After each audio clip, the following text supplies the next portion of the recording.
दोस्तों, आज की घटना जादू टोने से जुड़ी हुई बहुत ही डरावनी और मन को विचलित कर देने वाली सच्ची घटना है। पता नहीं कैसे इंसान अपनी जरूरतें पूरी करने के लिए मेहनत ना करके बुरे रास्ते को चुन लेते हैं, जिसकी वजह से अंत में उन्हें दिल दहला देने वाला अंजाम मिलता है।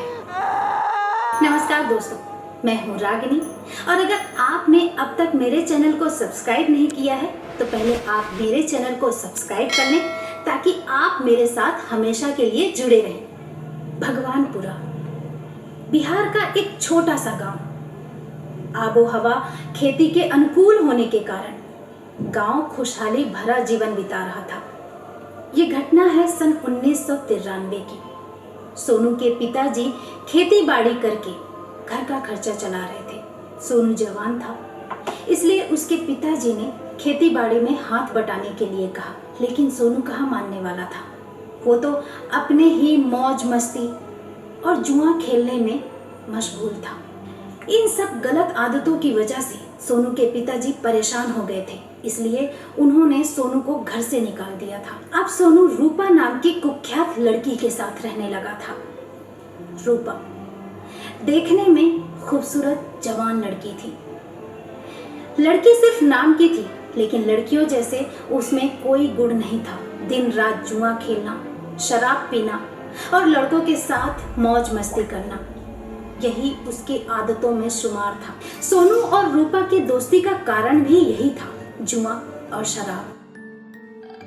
दोनों मिलकर गांव के लोगों को जुआ और सट्टा खिलाने लगे और खुद भी दांव लगाते। आखिर ये सब कब तक चलना था। कुछ ही दिनों के अंदर दोनों दिवालिया हो गए। उनके पास खाने के भी लाले पड़ गए और अंत में उनके आवारा दोस्तों ने भी उनका साथ छोड़ दिया। रूपा और सोनू दोनों जानते थे कि अब उनकी मदद कोई नहीं करेगा, इसलिए उन दोनों ने गांव के बच्चों को निशाना बनाना शुरू कर दिया। रूपा थोड़ी बहुत मैली विद्या जानती थी, इसलिए अब उसकी शैतानी बुद्धि ने काम करना शुरू किया। उन दोनों ने आसपास के ऐसे गांवों का पता लगाना शुरू किया जहां के बच्चे बेमौत मर रहे थे। उसके बाद कच्चे मशान में जाकर रात में उन अतृप्त आत्माओं का आवाहन शुरू किया, उनको बुलाना शुरू किया और उनमें से दुरात्माओं यानी बुरी आत्माओं की बुरी इच्छाओं को पूरी करना शुरू किया, जिसकी वजह से रूपा की जादू टोने की शक्ति, उसकी मैली विद्या में बढ़ोतरी हुई। अब रूपा जब चाहे तब गांव के बच्चों में खांसी, सर्दी, बुखार, सरदर्द जैसे छोटे बड़े रोग लगा देती। इस काम के लिए वो बच्चों को खाने पीने का लालच देकर घर बुलाती या मैदान में खेल रहे बच्चों के पास जाती, उनके सर के बाल, उनके कपड़े काट लेती और उन चीजों से आधी रात में शमशान में जाकर बुरी आत्माओं के लिए अनुष्ठान करती। ताजा खून, जानवरों का मांस और शराब वगैरह चढ़ावे के लिए सोनू उसकी मदद करता। जब रात अपने पूरे शबाब पर होती तब सोनू शमशान के अंदर ढोल पर अजीब सी ध्वनि बजाता और उस ध्वनि पर रूपा नग्न होकर अपने पूरे कपड़े उतार कर बाल बिखेर कर अजीब सा नृत्य करती, अजीब सा नाच करती। बच्चों को बीमार करके खुद उनका इलाज करना इन दोनों ने अपना पेशा बना लिया था। इस काम से दोनों खूब पैसा कमाने लगे थे। बच्चे बार बार बीमार पड़ते, बार बार उनका इलाज होता। इस बात से गांव वालों को रूपा और सोनू पर ही शक हुआ। अब गांव वालों ने इन दोनों पर ही नजर रखना शुरू कर दिया। एक रात गांव का दर्जी सुरेश अचानक नींद से जाग गया और उसकी नजर खिड़की के बाहर गई। उसने वहां जो देखा उसके होश उड़ गए। उसने देखा कि सोनू मरी हुई बिल्ली को पूंछ से पकड़कर रूपा के पीछे पीछे जा रहा है।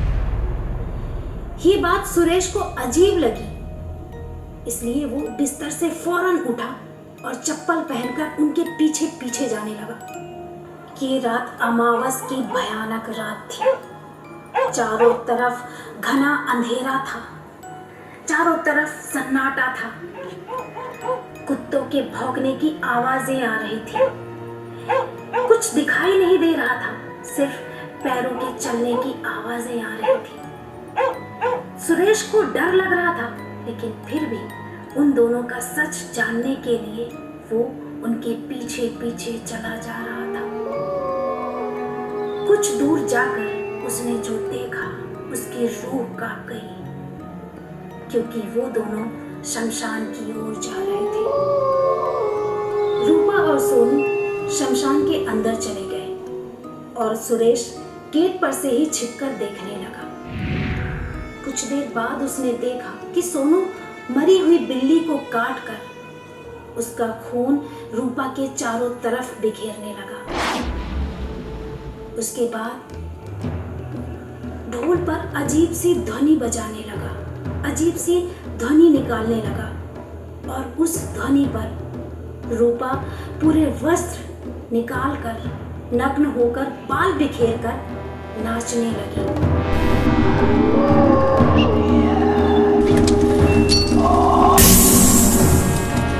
ये सब देखकर सुरेश की रूह कांप गई। उसको कुछ समझ में नहीं आ रहा था कि वो क्या करे। तभी अचानक से उसने देखा कि रूपा जमीन पर कुछ लिख रही है। सुरेश काफी डरा हुआ था, फिर भी वो उन दोनों का सच जानना चाहता था। इसलिए शमशान के पीछे एक पेड़ था जो रूपा और सोनू के काफी करीब था। सुरेश उस पेड़ के पास गया और छिपकर देखने लगा। पेड़ के पीछे से जमीन पर लिखा हुआ उसने जो देखा, उसका डर अब गुस्से में बदल गया, उसका खून खौल गया। उसने जमीन पर देखा कि वहां गांव के ही कुछ बच्चों के नाम लिखे थे, जिसमें उसके खुद के बेटे का भी नाम था, जो बार बार बीमार पड़ रहा था और रूपा उसका इलाज कर रही थी। इलाज करके उससे पैसे ऐंठ रही थी। अब सुरेश जोश से भर गया। वो उल्टे पांव गांव की तरफ भागा और शमशान में गांव के लोगों को ले आया। उन लोगों में सोनू के बूढ़े माँ बाप भी थे। ये सब देखकर गांव वालों ने रूपा और सोनू की खूब पिटाई की और उनका हुक्का पानी बंद करके गांव से बाहर फेंक दिया। सोनू के बूढ़े माँ बाप भी उससे रिश्ता तोड़ लिए और वहां से शर्मिंदा होकर चले गए। अब सोनू और रूपा गांव के बाहर एक छोटी सी झोपड़ी बनाकर रहने लगे। इस झोपड़ी पर जैसे तैसे दिन तो कट जाता, लेकिन रात काटना बहुत मुश्किल हो गया था। वो बुरी आत्माएं जिन्हें भोग खाने की आदत पड़ गई थी, वो उन्हें परेशान करने लगी थी। रूपा उन्हें भोग न दे पाती तो वो रूपा के ही शरीर को नोचते काटते। ये सब देखकर सोनू बहुत डर गया और एक दिन घर छोड़कर चला गया। 3 दिन बाद सोनू की कटी छटी लाश एक वीरान जगह पर पड़ी मिली। वहां के लोगों का कहना है कि रूपा ने ही बुरी आत्माओं से तंग आकर उसका भोग चढ़ा दिया, ताकि बुरी आत्माएं रूपा को परेशान न कर सकें। करीब 6 महीने बीत गए। उस झोपड़ी में रूपा अकेले ही रह रही थी, लेकिन रात में रूपा के चिल्लाने, चीखने और कराहने की आवाजें आती थी गाँव वालों को।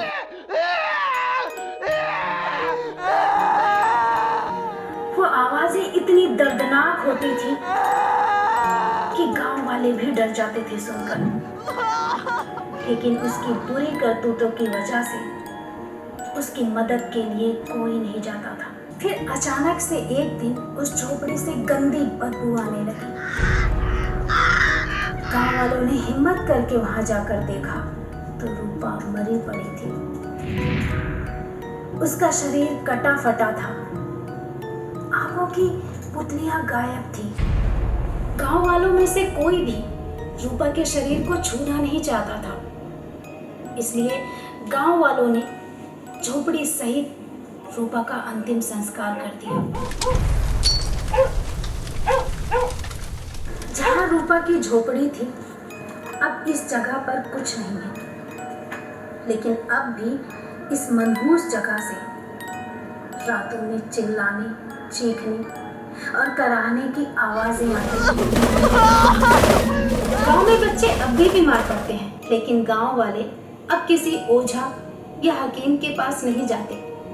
वो सीधे डॉक्टर के पास जाकर डॉक्टर से इलाज करवाने में विश्वास रखते हैं। इस घटना से हमें ये सीख मिलती है कि बुराई का अंजाम हमेशा बुरा होता है।